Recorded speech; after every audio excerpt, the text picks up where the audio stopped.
হিন্দু মানু সালারপুর হিন্দু রাজাকার ব্যবসার ভরা বাঙালিদেরকে অসম্মান করে কথা বলেছে। ভারতের গোষ্ঠী চৌধুরী ভারত শান্তির ফোলারা ব্যবসার ফোলারা আমাদের শোষণ করে। পাকিস্তান 24 বছরে যত শোষণ করে নাই, এই ভারতের এই কুত্তার বাচ্চারা 24 ঘন্টায় তার থেকে হাজার গুণ লুটপাট করে নিয়েছে। বাংলাদেশ স্বাধীন হওয়ার আগ মুহূর্তে এবং পরে এখনো শোষণ করছে।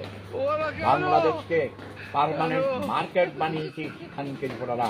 আমাদের তিস্তার পানি দিস নাই, ফারাক্কার বাঁধের সমস্যার সমাধান করিস নাই। বাংলাদেশে পচা ডিম সাপ্লাই করে খানকির ফোলারা কচ্ছপের ডিম পাঠাইয়া কাজ মুরগির ডিম। তোদেরকে আকাটাদেরকে তোদেরকে আমরা গরুর গোস্ত খাইয়ে ছাড়বই ছাড়বো এবং পুরা ভারতবর্ষকে ইসলামিক রাষ্ট্র